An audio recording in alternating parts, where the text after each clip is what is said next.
Og det der med at se børn, der bare kravlede på den og stod på den, og det ser man altså ikke på samme måde på et galleri.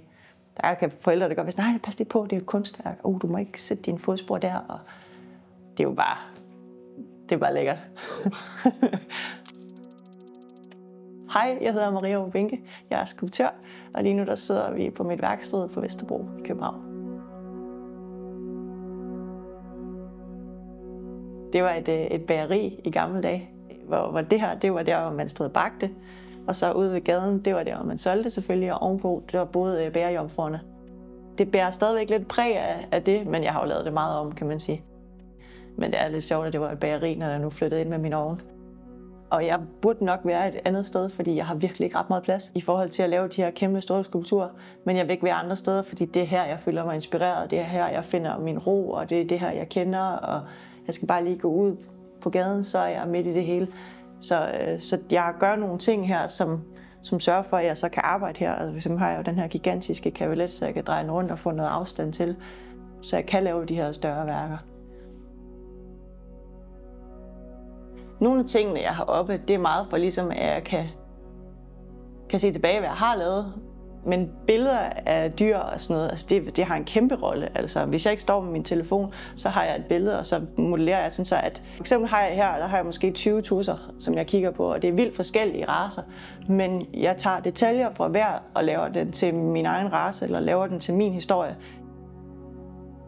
Den måde, jeg arbejder på, det er jo en eller anden form for surrealistisk tilgang. Altså, at når jeg har en følelse i min krop, så oversætter jeg den til et symbol. Så for eksempel, når jeg føler, at jeg er ved at gå amok, altså, så har jeg lavet en pige, der sådan river sig selv i rottehalerne, så det bliver åbent ind til kraniet. Altså, det er jo ikke bogstaveligt talt det, at jeg gør, men det er den følelse af noget, der er så voldsomt. Dukkepigen, den har været min hovedperson, fordi det er lidt et symbol på den her følelse, som jeg måske har, ikke? Jeg kommer fra et meget lille samfund, hvor man ikke sådan skiller sig for meget ud, og det der med at blive kunstner, det var sådan lidt sådan noget, det er der jo ikke nogen, der lever af. Det var sådan, måske skulle jeg finde en anden måde, og det var så, jeg tænkte, at jeg skulle være illustrator, altså arbejde lidt mere på andres historier, og så lave mit udtryk på det. Og så tror jeg bare, at jeg havde brug for at sige, her kommer jeg, og fylde lidt.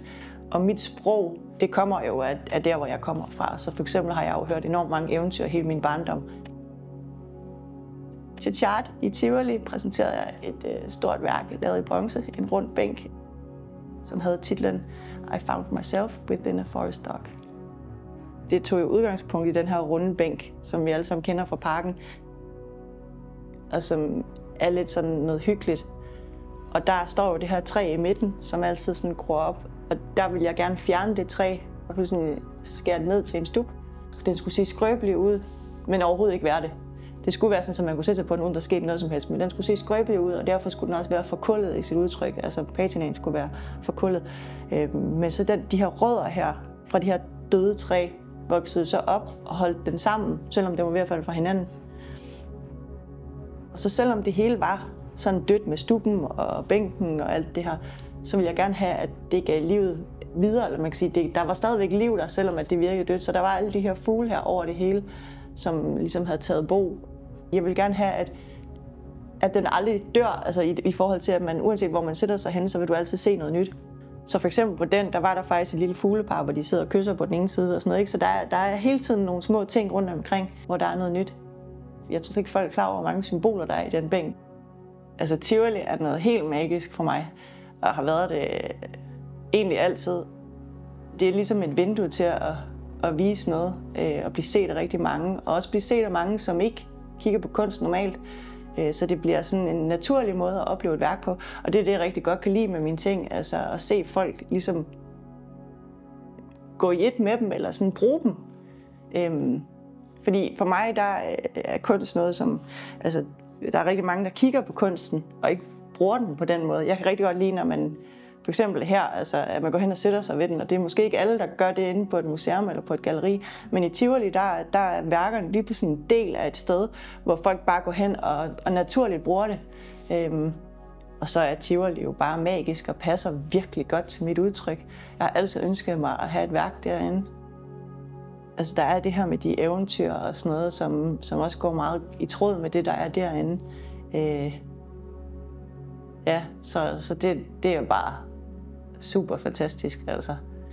Og jeg var derinde flere omgange, og sad over i et hjørne sted, og så holdt øje med de mennesker, der var omkring, bare for at se, fordi det er jo sjovt for mig at se, hvordan folk de ligesom interagerer med den. Det der med at se børn, der bare kravlede på den og stod på den, og altså, det var bare topfedt, altså. Det ser man altså ikke på samme måde på et galleri. Der kan forældre, der godt sige, nej, pas lige på, det er jo kunstværk. Du må ikke sætte dine fodspor der. Og det er jo bare, det er bare lækkert.